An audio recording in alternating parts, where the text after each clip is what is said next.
The margarita is often hailed as the quintessential Mexican cocktail, but just like cerveza, the origins of the drink are not definitively Mexican. Simply put, no one knows who dreamed up this delicious cocktail, but the stories behind the invention of the margarita are pretty colorful, even though only some of them actually take place in Mexico. Carlos Danny Herrera, owner of Tijuana restaurant Rancho La Gloria, claims he invented the drink in 1938. What inspired him? A picky dancer, it seems. Restaurant goer Marjorie King declared she was allergic to all spirits except tequila, but didn't like to drink the spirit straight. So Herrera worked around the prototypical tequila shot, which is taken with salt and lime, and threw together the margarita. While all bartenders can relate to the situation of an annoying customer, it was Herrera who claims to have whipped up the instant classic, or so says his obituary. But Herrera isn't even close to the only person to try and take credit for one of America's most popular drinks.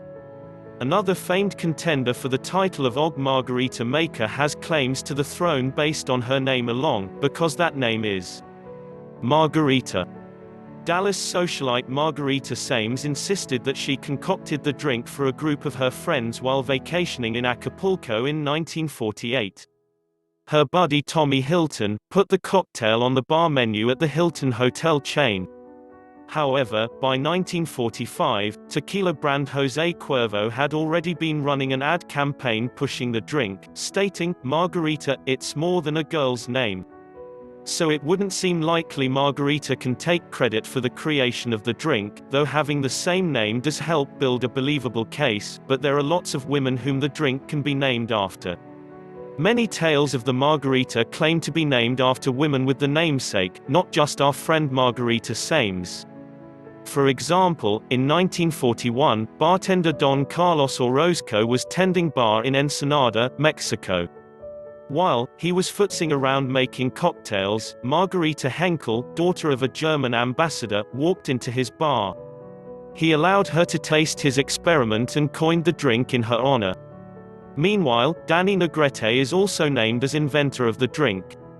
Apparently, the cocktail was a wedding gift for his sister-in-law, yet another margarita, bestowed upon her at the Garcia Crespo Hotel. Interestingly enough, Negrete worked at Agua Cleont racetrack, where starlet Margarita Cancino, you might know her as Rita Hayworth, would often perform. However, the margarita may not be named after a beautiful woman at all, but instead may just be a variation of another cocktail that was popular during Prohibition, the Daisy. In fact, margarita means daisy in Spanish. The only difference between the daisy and the margarita is that the former was made with brandy and the latter with tequila. However, it's remarkable to see what a simple swap of spirits does for a cocktail. How many people today have heard of the daisy? The tequila-filled margarita, however, is famous in epic proportions. Moreover, frozen margaritas seem a world away from true Mexican culture, and they are. Like Margarita Sames, the inventor of the world's first frozen margarita machine was from Dallas. His name was Mariano Martinez, a restaurateur who, in 1971, created the fuel for spring break parties everywhere.